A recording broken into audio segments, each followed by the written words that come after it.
Welcome to CBC Arts Exhibitionist, the TV show obsessed with connecting you to Canadian art and Canadian artists. I'm your host, Amanda Paris. Every story you're about to see is part of cbc.ca/arts, where every day we feature a ton of amazing videos. And for the next 30 minutes, we're gonna check out some of the best we've seen in a while.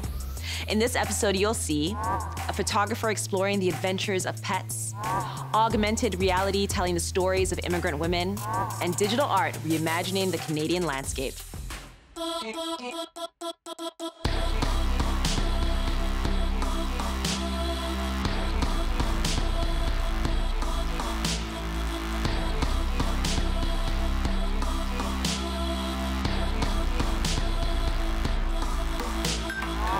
Tigers, cats, falcons, Jessica Bell has captured them all, but none of these animals would have found their way to the front of her lens without the inspiration of her first muse, her dog, Cohen.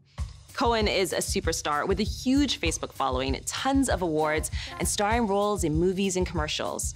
In this video, Jess talks about her technique and describes how these photos have shaped her as an artist and as a mother. Warning, this next video has many, many cute dogs. The pieces are printed on metal, which is kind of my favorite way to display pretty much any photo. So this here is our little Jack Russell. Amazing detail around the face, really vivid color. The blacks are solid, just great dimension. I love these pieces so much.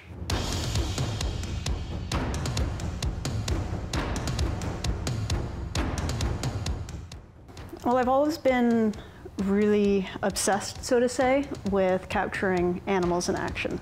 I love the challenge of creating a crisp, in focus, well-composed image of something that is small and moving at, 40 kilometers an hour. My name is Jessica Bell. I am an animal photographer. None of this was planned. Basically, when I brought home an 8-week-old ball of fluff, she was a whirling dervish of teeth and energy, and the only way that I think I was able to kind of calm her down and channel that energy was through training. Good girl. Cohen has her own Facebook page. Years ago, one of my friends online suggested that I create a Facebook page for my dog, and I took her up on the suggestion, and I started posting photos, taking more photos to post more photos. And I learned a lot about photography along the way, and one thing begat another, and pretty soon I became pretty adept at capturing photos of my own dog, and I wanted to challenge myself to capture photos of other people's dogs and other people's animals. I think she's got about 20,000 on her Facebook page.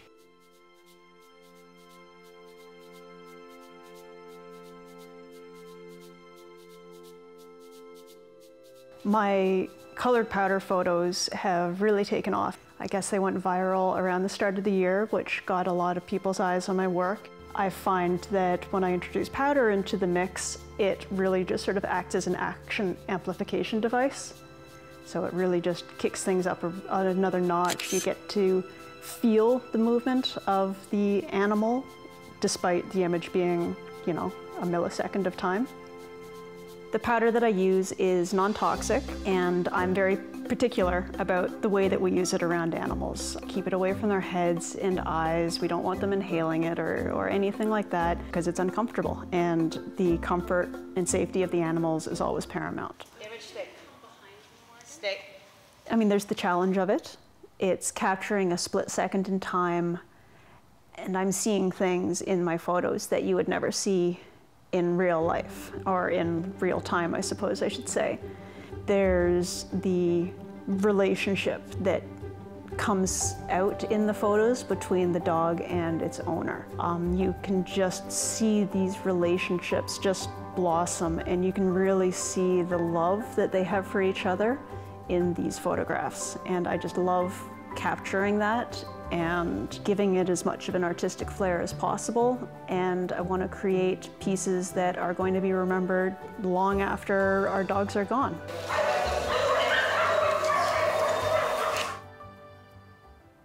Photography is not my full-time gig. I do it on the side, and I'm not too sure where I find the hours in the day to manage this business as well as the rest of my life. I have another job where I work as a legal assistant, and I also have a husband and a 2.5-year-old daughter who pretty much monopolizes all of her waking moments when she's at home. It's beautiful to sort of see the relationship between a little girl and her dog. As my daughter gets older, she becomes more and more interested in Cohen. Every morning before we leave and bring her to daycare, she goes and she pats Cohen on the head and she says, "Good girl, Cohen," and then toddles out the door.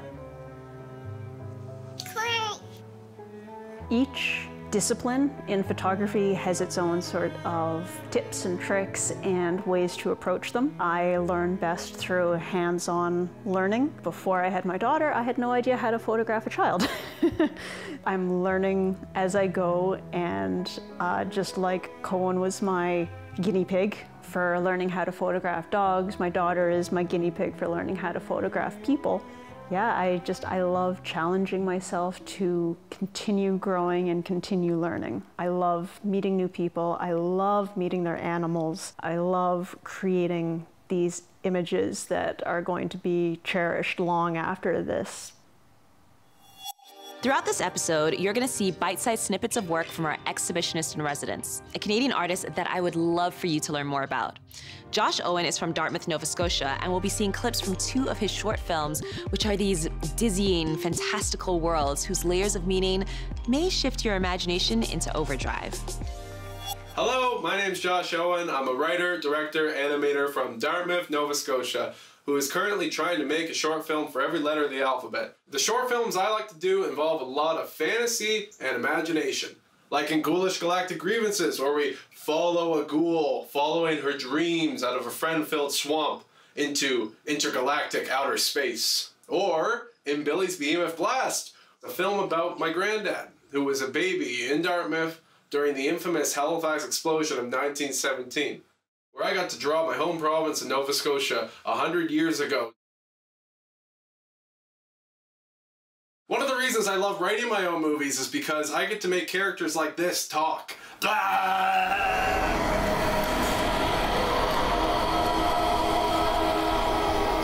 On Ghoulish Galactic Grievances, I learned one of my best friends was really a goblin.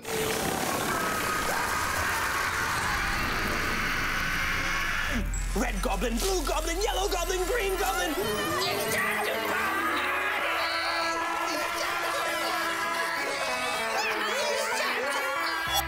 Coming up, meet the artists using portraits and augmented reality to share the stories of women who have immigrated to Canada.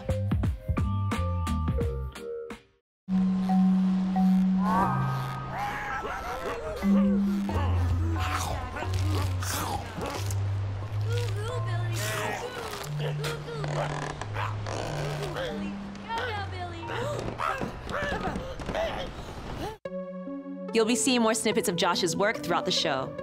Our next artist, Madhu Kumar, is a painter in Saskatchewan who builds relationships with women who have immigrated to Canada.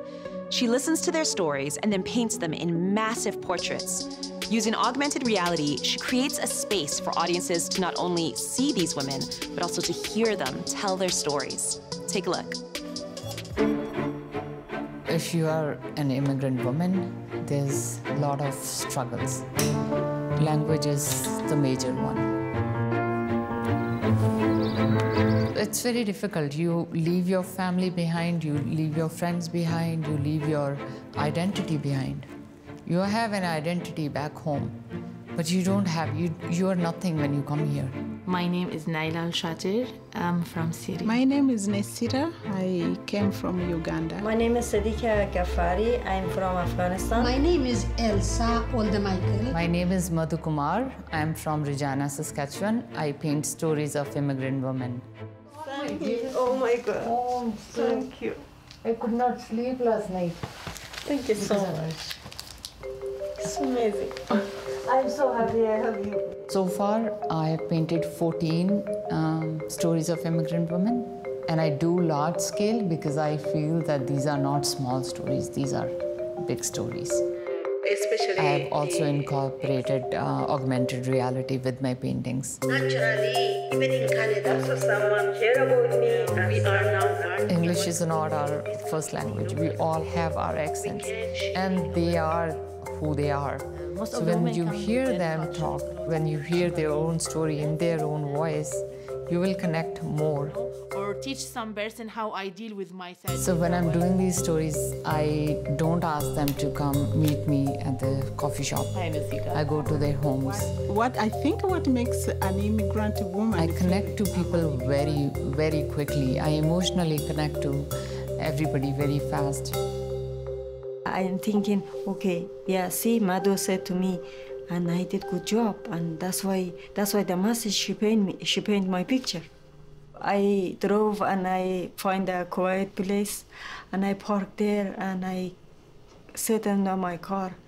I was crying. I said, yeah, today people listen to me when I talk. Thank you so much, Madhu. It's very emotional for me when I hear from all these women that they don't get heard. Every human being wants to be heard. It's very painful when the other person is not listening to you. So I want this powerful tool, my art, to be the platform where these women can just shout and scream and tell everybody their stories. And I tell them that I'm giving you the red carpet. You're my Wonder Woman. And if I can paint them and tell others this story, I think this is the best gift I can give to these women. To all women. It's not only the immigrant women I'm talking about. I'm talking about every woman.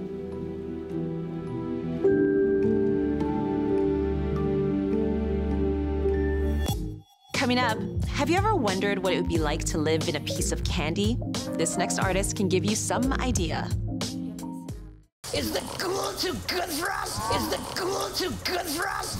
Is the glue too good for us? The ceremony is tonight. You know what the Canadian landscape looks like. You've seen it in the work of Emily Carr and the Group of Seven. But Toronto artist Alex Mcleod is shaking it up. You're about to go on an in-depth journey through Alex's imaginative process as he uses digital art to create and reimagine what our country looks like. Check it out.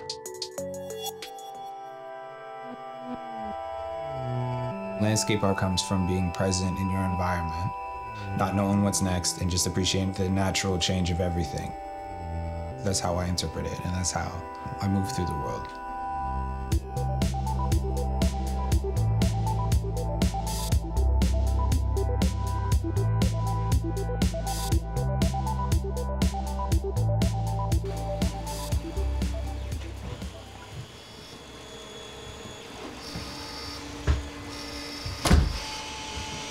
Right now we're in my studio.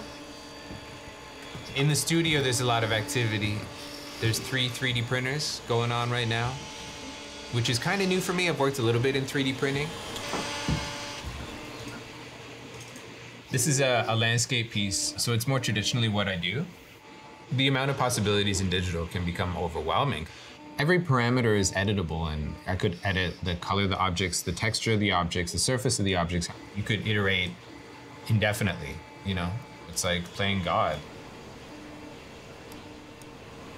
It's so funny how connected technology and nature is, and just the way it works and the way the programmers have built these systems. If I were to make a 3D flower, it would be the same way as like a flower is made in the real world. It's like one petal that just gets bigger and bigger and bigger and rotates around equally. You know, there's math in both.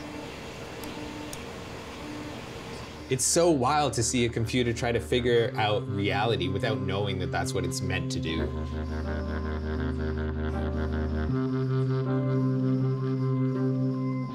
These worlds are a combination of of being inspired by the natural world, whether it's being in forests or going to parks, and then the representation of nature through games like Warcraft and Diablo, where you're seeing a world and you're building a world, but it's not a real world, it's like an avatar for the world.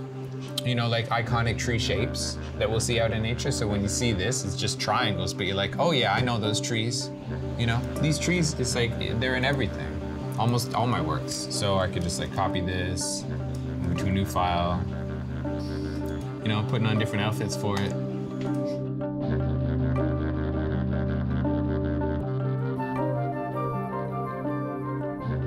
Living in an urban area, I think landscape art for me is a way to put myself through a portal into somewhere else, right? And somewhere that it's just like I don't have access to. And I think that's why landscape art can be so beautiful, because it can be transformative to a person's space or psyche.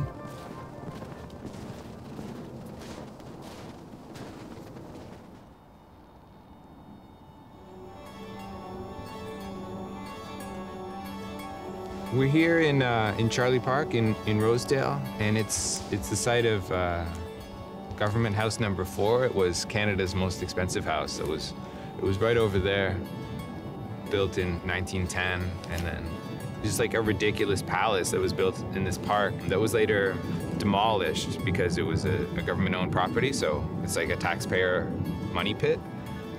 But there's some parts that are left over, like this kind of bridge and the landscaping. It was eventually just turned into this park, which is wonderful, but it's cool to come back here because I think that mystery of space and landscape is really what drives me in my work, because I would come here as a kid. I learned how to ride my bike here, and I didn't know that there was some fancy house here. I just thought, I'm like, oh, cool, like, cool, weird space that doesn't belong anywhere, you know? And that really helped my imagination grow and to build my own stories. It's interesting to consider places like this that quite evidently exhibit change, and to think about where they could be moving forward, what their life might be like in 100 years, right? Whereas like where the palace was, now there's garbage cans. Like that seems absurd.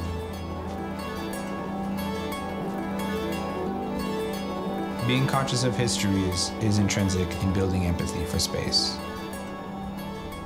Knowing where a place was, or at least appreciating that the place was some other place before.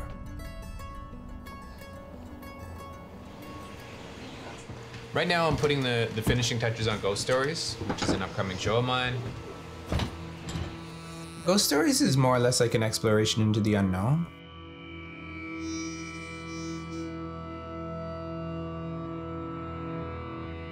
I think of a lot of things as like dead or alive. When image is being rendered, it's alive because all the electrons are working and the computers are processing and everything's revved up and it's alive. It's thinking, it's communicating with itself, and it's building something.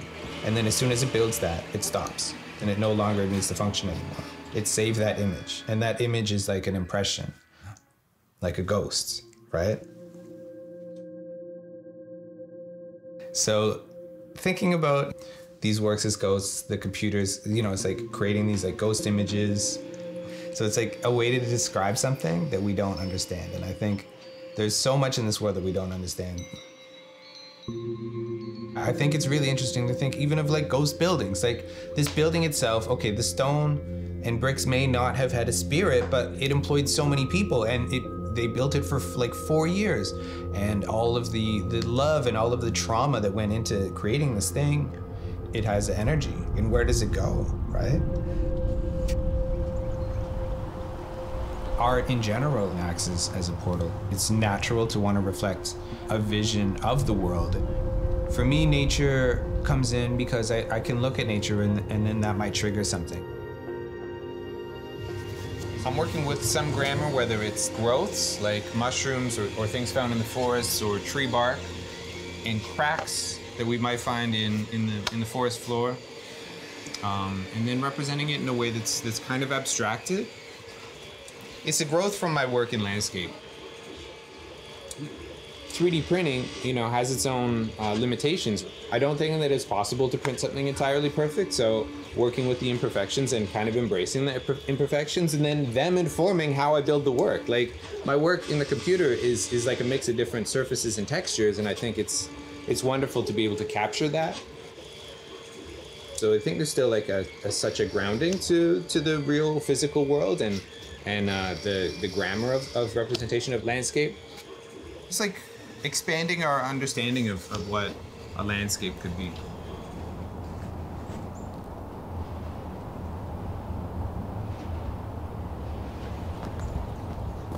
Our environment is something that really should be on everybody's mind. My work about, interconnected matter and cycles inherently is about bringing awareness to the environment. We're all connected. If we start polluting the air, we're polluting ourselves because we're breathing the air. It's like some very simple concepts that we just decide to take for granted or to ignore. Landscapes are really fascinating because they definitely display the sense of interconnectivity and their roots connecting and feeding each other and supporting each other. And these networks that exist that are underground, that are beneath our feet, that we don't really think about,